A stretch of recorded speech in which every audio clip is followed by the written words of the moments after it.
Bienvenidos a La Economía. Se avecinan tiempos inciertos. El presidente electo de Estados Unidos, Donald Trump, anunció el nombramiento de Jameson Greer como representante comercial del país. Se trata de un cargo clave en la implementación de la política arancelaria de Trump contra países como Canadá, México o China.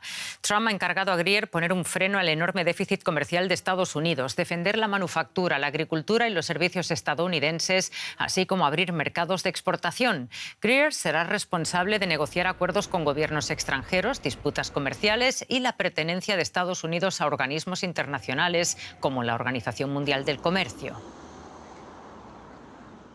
Y vamos a analizar un poco más el alcance y las implicaciones de este nombramiento. Hablamos con nuestra compañera ya en Nueva York. Ana, muy buenas tardes. El equipo del presidente, del futuro presidente, tiene un perfil que se alinea en general con el cambio radical al modelo de comercio internacional con el que Donald Trump ganó las elecciones. ¿Qué ideas trae ahora Greer a la Casa Blanca? Greer Rosa es un abogado especializado en Derecho Internacional que Trump ha presentado como una de las personas que fue clave cuando se impusieron los primeros aranceles comerciales a China en la primera legislatura y se renegoció el Tratado de Libre Comercio con México y Canadá. Greer entonces era el jefe del gabinete del alto representante comercial. El año pasado, en una comparecencia ante el Congreso, dijo que no suscribía las tesis de que el comercio redujera la posibilidad de conflictos. Y en cuanto a China, es partidario de revocar su estatus de relaciones normales permanentes, algo que en el año 2000 dio la llave a este país para entrar en la Organización Mundial de Comercio. Si se revoca ese estatus, Estados Unidos estaría contraviniendo los compromisos que alcanzó con la Organización Mundial de Comercio y llevaría al futuro económico a un pasado en el que las empresas, por ejemplo, estadounidenses no se habían establecido definitivamente en China. Greer no solamente apoya que se impongan aranceles a los productos que vengan de este país, sino también que se impongan a los países, a los productos que se hagan en países donde este país desvía su producción, a India, a Vietnam, a México. Es decir, que llevan tiempos muy inciertos. Bueno, y tú misma lo dices, son nombramientos que llegan en la misma semana que Trump ha amenazado a México y Canadá con aranceles del 25%. ¿Qué cuentas hace México de algunas de las consecuencias? Sí, el ministro de Economía de México, Marcelo Ebrard, dijo hoy que los aranceles con los que amenaza Trump a sus socios comerciales en Norteamérica van a perjudicar a las empresas estadounidenses que están instaladas en México, entre ellas las automotrices de Detroit, General Motors, Stellantis, Ford Motor. El 80 y tantos por ciento de los pick-up que se venden en Estados Unidos de Ford se hacen en México. Ebrard cifra en 400.000 los empleos que se pueden perder en Estados Unidos debido a estos aranceles y calculó que cada auto que sale de México podría encarecerse en $3.000 una vez que cruce la frontera para ser adquiridos por los consumidores estadounidenses. La presidenta de México, Claudia Sheinbaum, sugirió que podría haber represalias contra Estados Unidos, pero también admitió que no se compiten entre sí los países, sino que se complementan. Es decir, que puede haber una vuelta a la mesa de negociación del tratado comercial.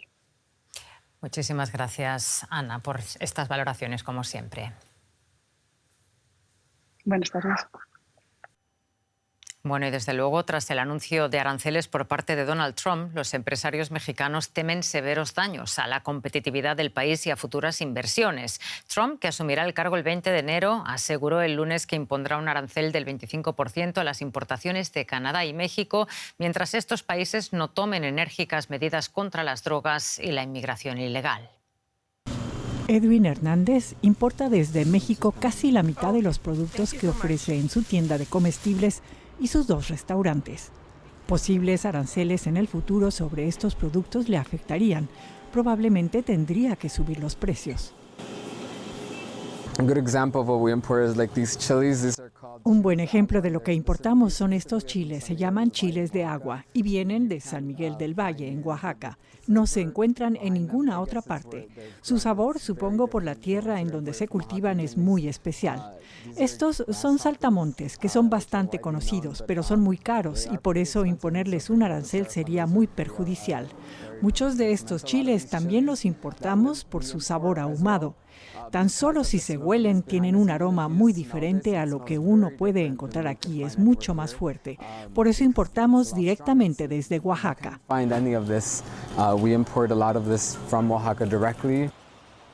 Miles de camiones cruzan a diario la frontera entre México y Estados Unidos con mercancías cuyo valor supera los $2,000 millones.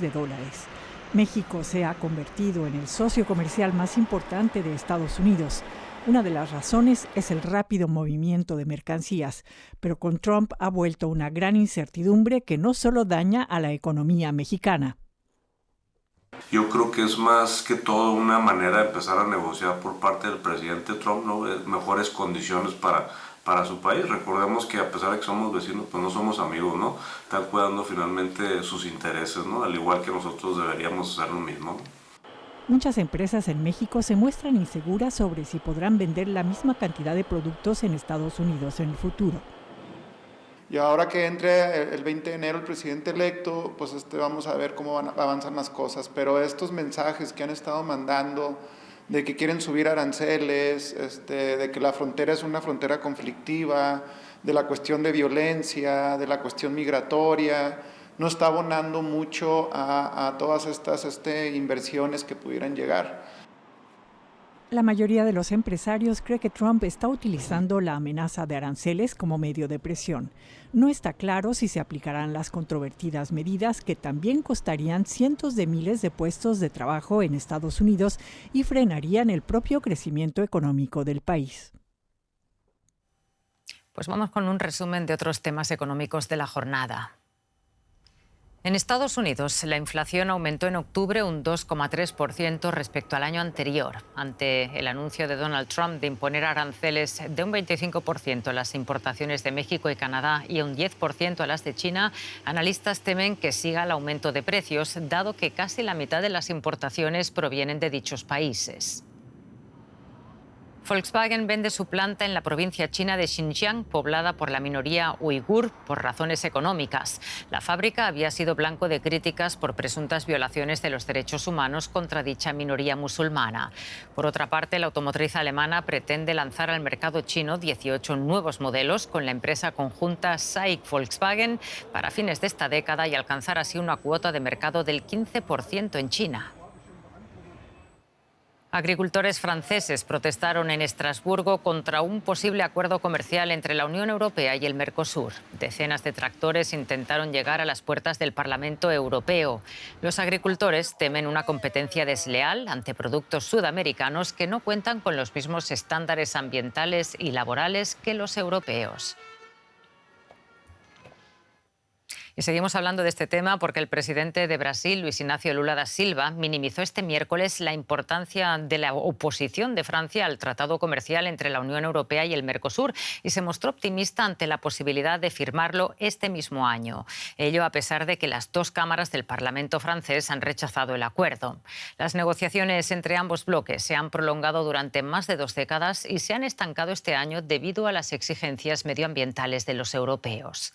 Durante una reunión con industriales brasileños en la capital, Brasilia, Lula aseguró que quiere que el sector agropecuario brasileño siga creciendo y que las negociaciones se tratan entre ambos bloques y no por países individuales, por lo que la titular de la Comisión Europea, Ursula von der Leyen, dijo, un mandato para cerrar el pacto. Pues vamos a ver cómo hay que entender estas palabras del presidente Lula. Nuestro compañero en Río de Janeiro está siguiendo las negociaciones sobre el Tratado de Libre Comercio. Marcelo, ¿qué tal? ¿Cómo estás? Cuéntanos, ¿qué hace pensar a Lula da Silva que la presidenta de la Comisión Europea, von der Leyen, firmaría el acuerdo pese a la oposición de Francia y Polonia?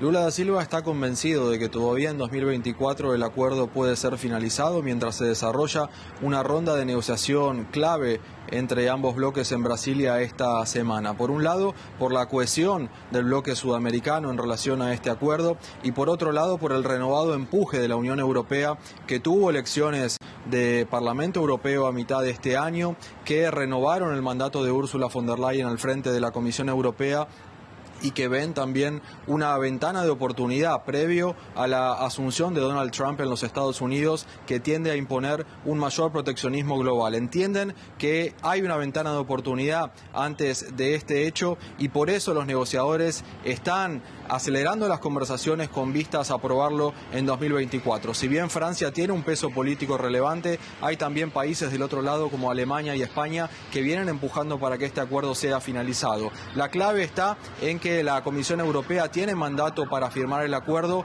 un acuerdo que en su fase comercial eventualmente, luego de que fuera firmado, debería ir al Consejo Europeo, donde necesitaría una mayoría simple y donde Francia no tiene poder de veto, y si pasa esta parte del trámite necesitaría la ratificación del Parlamento Europeo, donde los votos serían probablemente más reñidos, pero también la Francia de Emmanuel Macron no tiene poder de veto y por eso Lula considera que pese a la posición de Francia el acuerdo puede cerrarse este año. Con todo, Marcelo, además de grandes actores oponiéndose, hay asuntos que los negociadores de ambos bloques no han podido acordar desde el año pasado. ¿Cuáles son los escollos que todavía impiden concretar el acuerdo? Las negociaciones están en la recta final. Hay algunas trabas que esencialmente tienen que ver con política de inversión industrial y principalmente asuntos vinculados a políticas de protección medioambiental. El bloque sudamericano exige que la Unión Europea se comprometa a financiar políticas de protección ambiental aquí en Sudamérica y también quieren que haya una diferenciación en la legislación europea entre deforestación legal e ilegal, algo que no está muy claro. El negociador jefe de la Unión Europea está esta semana en Brasil hasta el viernes. Los negociadores tienen un optimismo cauto y ven el 5 y 6 de diciembre, fecha en que será la cumbre de presidentes del Mercosur en Montevideo, como el escenario y la oportunidad en que tal vez en 2024 pueda ser finalmente anunciada la conclusión del acuerdo. No falta mucho, veremos si realmente al final es así. Muchísimas gracias por estas informaciones, Marcelo. Y esto es todo en el espacio de economía. En nombre de todo el equipo de DW en español, gracias por elegirnos. Hasta pronto.